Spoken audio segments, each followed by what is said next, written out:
Good day everybody. The time has finally come for an in-depth look at the upcoming changes for Black Mages in the new expansion, Stormblood. The Masters of Black Magic have received significant improvements to their combat rotation, as well as much needed additions to help them stay active during periods of movement. So without further delay, let's go over them, shall we? With the arrival of Stormblood, Black Mages have also gained their own UI element to help them keep track of several important aspects of their combat rotation. The gauge may seem a bit overwhelming at first, but don't worry, we'll go over it step by step to better understand how it works. Firstly, the upper half of the gauge keeps track of your Umbral Ice or Astral Fire stacks, depending on which one is active, and comes complete with a timer to let you know how long it has left on it. The lower right portion of the gauge only becomes active once Enochian is present, which has also received adjustments, and instead of having its own timer, will remain active for as long as Astral Fire and Umbral Ice are not dropped. So what is the point of that slider, you ask yourself?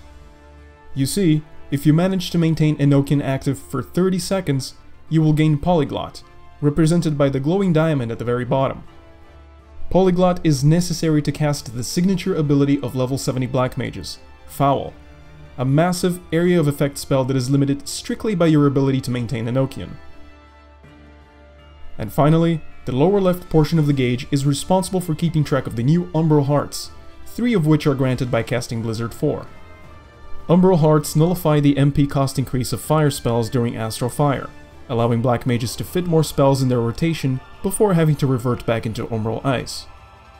In addition, at level 68, a new trait allows Black Mages to consume any and all remaining Umbral Hearts to significantly reduce the MP cost of Flare, instead of having to sacrifice your entire MP bar for it.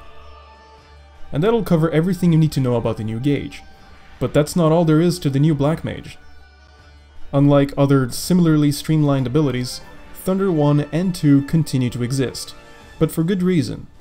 At level 45, Thunder 1 is automatically upgraded to Thunder 3, becoming your go-to Thunder spell for single target situations. And at level 64, Thunder 2 is automatically upgraded to the new Thunder 4, gaining the ability to strike multiple targets at once. Black Mages also gain a handful of new abilities to help them during periods of movement, the first of which is Between the Lines, which instantly teleports you back to your ley lines. And lastly, we have Triple Cast, an ability that allows Black Mages to cast the next 3 spells instantly, extremely useful for continuing your rotation even during situations where you can't help but stack or dodge to avoid a boss mechanic. Unlike many of the other jobs, Black Mages didn't have a significant amount of removed abilities. Instead, many of them were repurposed into role actions. Among them, Surecast receives an honorable mention, now granting immunity to certain forms of crowd control for the duration. And Apocatastasis, which is no longer exclusive to Black Mages, and has also joined the list of caster role actions. So, how hyped are you for the new Black Mage? I was a bit confused at first, but after having a closer look, I'm quite pleased by the streamlined rotation and the added options for mobility.